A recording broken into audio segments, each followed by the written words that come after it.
How many times have you looked at your never-ending list of things to do, your dozens of emails you haven't read, and your stacks of paperwork and felt dread at the thought of having to do them? And even looked at the time to see if it was getting close to the end of the day so you could go to bed? I've been there, so I know what it's like to want to disappear and act like work doesn't exist.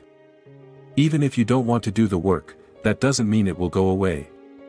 Unfortunately, most of the common ways to get motivated didn't work for me, so I had to come up with some counterintuitive ways to get myself going and get some work done.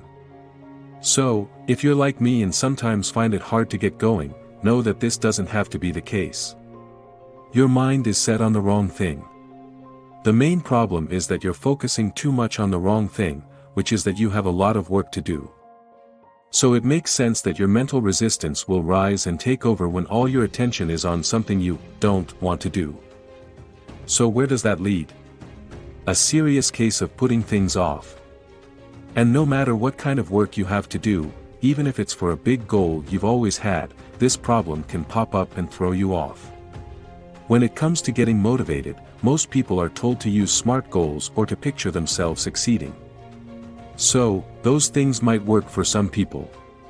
But in my experience, they don't work at all when you need to be motivated right away, especially when your mood and energy are low. Why does that happen? Because they don't make us think and feel about things that are more useful. Here are those unusual ways to get motivated right away. Number 1. Have a way to punish people. People are twice as likely to work to avoid a punishment, even if they don't like it, as they are to work towards a reward.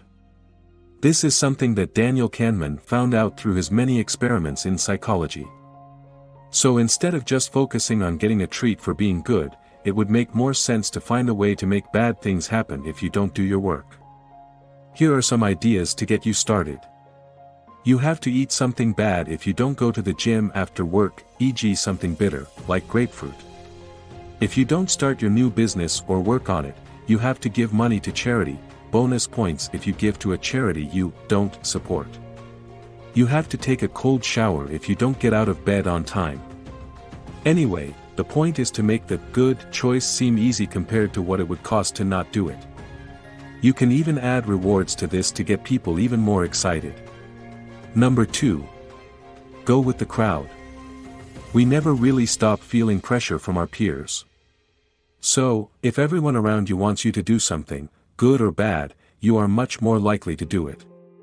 Try to get your friends and family to peer pressure you into working on your goals.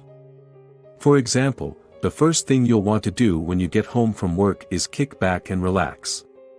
But if your family starts to gang up on you and encourages you to work out, it might be hard to say no. That's all for today. I hope you liked the video. Don't forget to subscribe to the channel, and I'll see you next time.